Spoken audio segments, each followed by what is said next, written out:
வணக்கம் திருமலைக்குமார். திருமலைக்குமார் வந்துட்டு தென்காசி மாவட்டம் கடையநல்லூர் தாலுகா புளியங்குடியில் வசித்துக்கிட்டு வர்றாரு.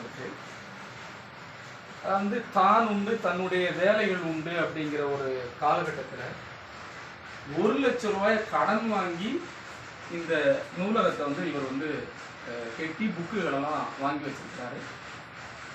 வாழ்த்துவதை விட முதல்ல அவரை வணங்க வேண்டும். ஏன்னா 1000 சிறைச்சாலைகள் மூட வேண்டும் என்றால் ஒரு நூலகம் திறக்க வேண்டும் என்று சொல்வார்கள். இங்கே நூலகத்தை ஒரு கிட்டத்தட்ட எனக்கு தெரிஞ்சு ஒரு 7-8 வருஷத்துக்கு முன்னாடியே திறந்திருக்கிறாரு. வணக்கம் திருமலைக்குமார். இந்த நூலகத்தை வந்து உங்களுக்கு ஓப்பன் பண்ணணும் அப்படின்னு சொல்லிட்டு எப்படி உங்களுக்கு இந்த ஆர்வம் வந்தது? சார் இந்த மாதிரி 10th ஒரு பாடம் ஃபெயில் ஆகிட்டேன் சார். அப்போ வந்து எல்லாருமே ஃபெயில் ஆகிட்டு எதிர்காலம் எப்படி இருக்கும், படிக்காமல் பேட்டியை படிக்காமல் உண்டாக்கிட்டேன்னு சொல்லி ஒரு மன அழுத்தத்தில் ஆளாயிட்டேன் சார்.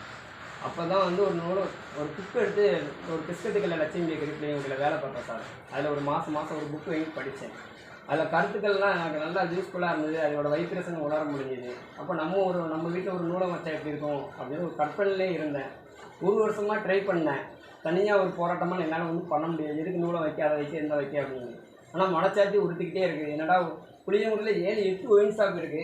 நம்ம திருவண்ணாமலை மாவட்டத்தில் புளியங்குடியில் ஒரு நூலகம் தான் இருக்குது. நல்ல விஷயங்கள் வந்து கம்மியாக இருக்குது, கெட்ட விஷயங்களை வந்து அதிகமாக இருக்குது. அப்போ நம்ம லைப்ரரி வைப்போம் அப்படின்னு அதுக்கு ஏற்பாடு பண்ணி சமுதாயத்து மூலியமாகவும் நல்ல நண்பர்கள் மூலியமாகவும் குடும்பத்தார் சொந்தங்கள் மூலியமாகவும் நல்ல ஒரு சப்போர்ட் இருந்தது. விளம்பரங்கள் ஒரு சில இந்த மாதிரி வயது பண்றதுலேருந்து எல்லாருமே நல்லா ஒரு ஹெல்ப் பண்ணாங்க.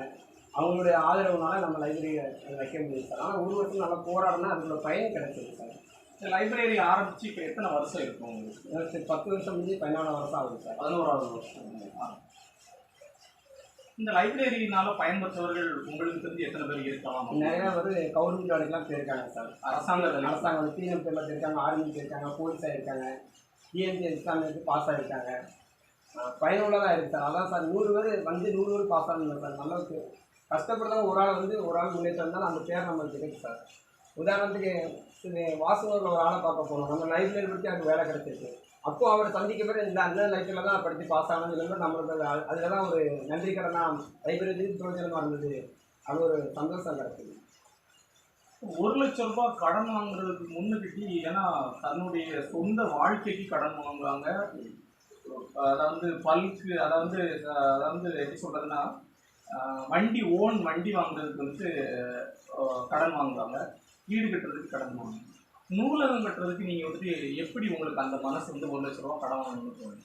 அதுக்கு நம்ம முக்கிய காரணம் பேச்சு உரிய நண்பன். அவங்களுக்கு தான் நமக்கு இவங்க நல்லா ஃபுல் சப்போர்ட். நான் இருக்கேன், என்னெல்லாம் நம்மளால் பண்ண முடியும், நம்ம 2 எவ்வளோ கடன் வந்தாலும் ஷேர் பண்ணி கொடுவோம் அப்படின்னு முதல் மக்கள்கிட்ட எல்லாத்தையும் வாங்கி டொனேஷன் ஆகி நம்ம லைப்ரரி கட்டிடலாம் அப்படின்னு நாங்கள் ஒரு கற்பனையில் இருந்தோம்.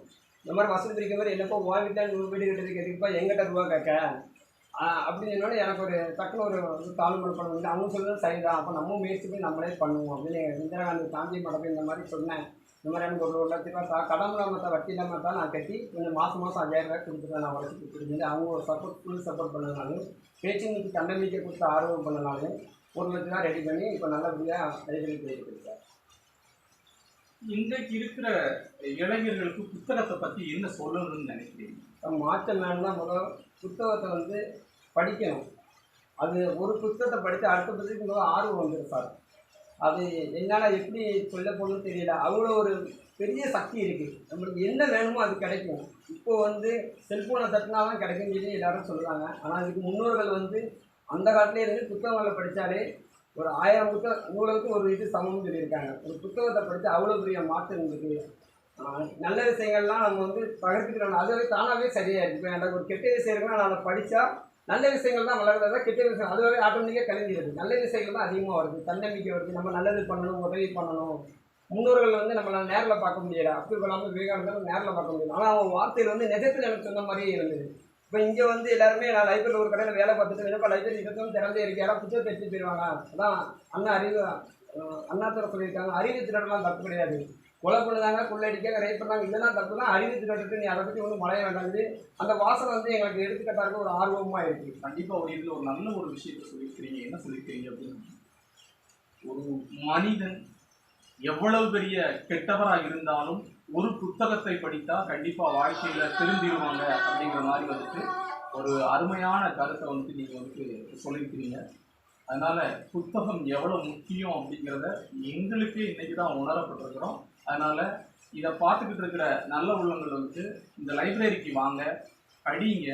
அவருக்கு முடிஞ்ச அளவுக்கு அவர் இப்போ என்ன வியாபாரம் பார்க்குறாருன்னா, அதாவது துணி வியாபாரம் பார்க்குறாரு. அதனால அவருக்கு சப்போர்ட் பண்ணா, இதுல அவரு என்ன பண்றாருன்னா, அதுல வரக்கூடிய வருமானத்தை 5% 10% ஒதுக்கி மற்றவர்களுக்காக உதவி செஞ்சுட்டு இருக்கிறாங்க.